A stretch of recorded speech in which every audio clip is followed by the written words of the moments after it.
2월 11일 수요일입니다. 빌립보서 개간이라는 주제로 말씀을 나누겠습니다. 먼저 기도로 시작하십시오. 성경을 1회 3읽기 바랍니다. 꾸준한 영성을 여는 당신 인생을 변화시킵니다.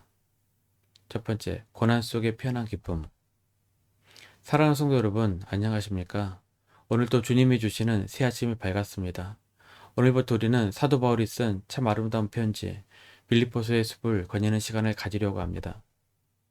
이 편지에는 어떤 상황에서도 꺾이지 않는 기쁨이 담겨 있어서 힘들 때마다 위로가 됩니다.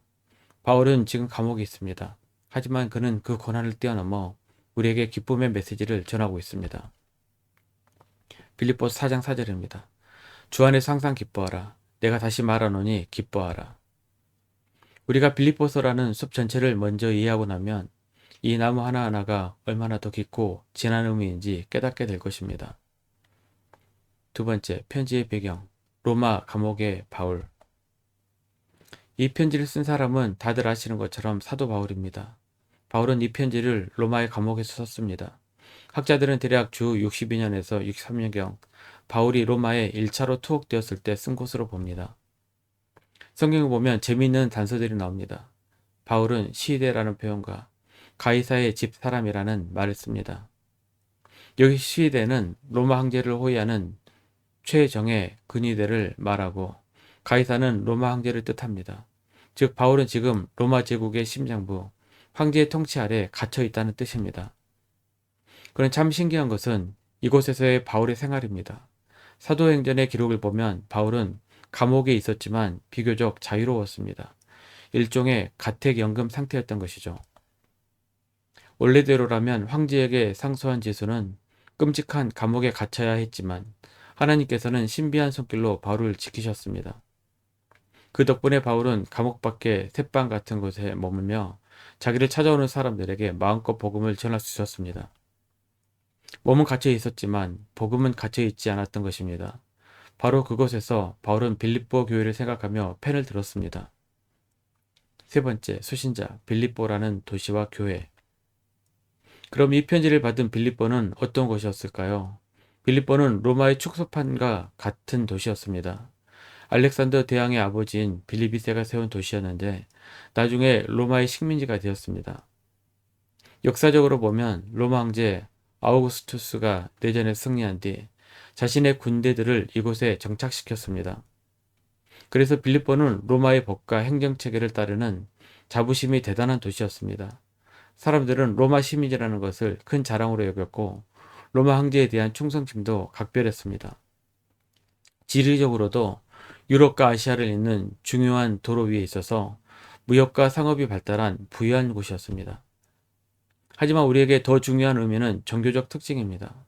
바울이 환상 중에 마게도냐로 와서 우리를 도우라는 음성을 듣고 건너가 세운 교회가 바로 빌립보 교회입니다. 즉 유럽 땅에 세워진 최초의 교회가 바로 이곳입니다. 전쟁의 역사가 많은 도시였지만 하나님은 이곳을 서구 기독교의 탄생지로 바꾸셨습니다. 네 번째, 집필 목적. 왜 이 편지를 썼을까? 바울은 감옥에서 재판을 기다리며 언제 죽을지 모르는 상황이었습니다. 그런데 왜 굳이 빌립보 교회에 편지를 썼을까요? 크게 네 가지 이유가 있습니다. 첫째, 걱정하는 성도들을 안심시키기 위해서입니다. 빌립보 성도들은 바울이 감옥에 갇혔다는 소식을 듣고 너무나 걱정했습니다. 그래서 바울은 나를 걱정하지 마십시오. 내가 갇힌 것이 도리어 복음 전체에 도움이 되었습니다. 라고 자신의 상황을 알립니다.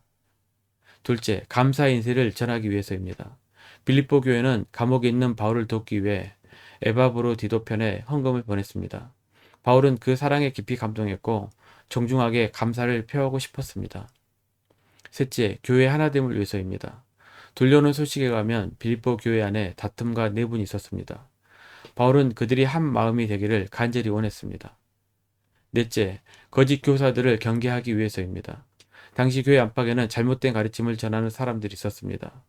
바울은 사랑하는 성도들이 이렇게 흔들리지 않도록 영적인 예방주사를 놓아준 것입니다. 다섯 번째, 핵심 주제들 깊이 읽기. 이제 빌립보의 핵심 주제를 살펴보며 오늘 개간을 정리해 보겠습니다. 빌립보서를 관통하는 네 가지 중요한 기둥이 있습니다. 첫 번째 기둥은 기쁨입니다. 빌립보서의 별명이 기쁨의 서신입니다. 짧은 편지 안에 기쁨, 기뻐하라는 단어가 무려 16번이나 나옵니다. 그런데 상황을 보면 전혀 기쁠 수 없는 상황입니다. 바울은 감옥에서 죽음을 앞두고 있고 빌립보 성도들은 핍박과 가난, 내분으로 고통받고 있었습니다. 하지만 바울은 말합니다. 상황 때문에 기뻐하는 것이 아니라 주 안에서 기뻐하십시오. 바울이 보여주는 기쁨은 환경을 초월하는 믿음의 기쁨입니다. 두 번째 기둥은 그리스도와 겸손입니다. 빌립보서 2장에는 아주 중요한 신학적인 내용이 담겨 있습니다. 바로 예수님의 성육신입니다. 예수님은 하나님과 동등하신 분이지만 그 기득권을 내려놓고 사람의 몸을 입고 이 땅에 오셨습니다. 심지어 십자가에 죽기까지 복종하셨습니다. 이것이 바로 바울이 말하는 겸손입니다.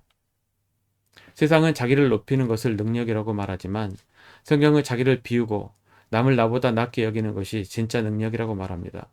바울은 성도들에게 이 예수님의 마음을 품으라고 도전합니다. 세 번째 기둥은 고난에 대한 태도입니다. 바울은 고난을 피하게 해달라고 기도하지 않았습니다. 오히려 고난을 은혜라고 말합니다. 왜냐하면 고난 때문에 그리스도를 더 깊이 알게 되고 고난 속에서 복음이 더 진보하기 때문입니다. 바울은 감옥이라는 고난조차도 하나님의 선교 도구로 해석했습니다. 우리 삶의 어려움을 바라보는 시각을 완전히 바꾸어주는 메시지입니다. 마지막 네 번째 기둥은 교제, 코이노니아입니다. 바울은 함께라는 말을 참 좋아했습니다. 함께 기뻐하고 함께 짐을 지는 것, 이것이 교회입니다. 바울은 빌립보 성도들을 향해 나의 파트너, 나의 동역자라고 부르며 끈끈한 사랑을 확인합니다. 다음 시간에는 빌립보서 1장의 말씀을 가지고 더 깊은 은혜의 바다로 들어가 보겠습니다. 1년성 읽도 주안객입니다. 오늘은 수요일 민수기 19장에서 21장까지 말씀 천천히 묵상하십시오. 2월 중보 기도 제목입니다. 5가지 기도 제목으로 충분히 기도하시고 교회와 개인 기도 시간을 가지시기 바랍니다. 가정에서 기도하시기 힘드신 분들은 교회 나오셔서 주중 기도 시간을 가셔야 됩니다. 주중 기도는 새벽 6시부터 밤 10시까지입니다. 편하신 시간에 오셔서 정기적으로 기도하시기 바랍니다. 하루 30분씩 최선을 다하시기 바랍니다. 그러면 여러분의 삶이 변화될 것입니다. 영상을 다 보신 분들은 확인 문자를 보내시거나 유튜브에 댓글로 달아주시면 정기적인 영성 훈련에 도움이 될 것입니다. 오늘 하루도 승리하시기를 기도합니다.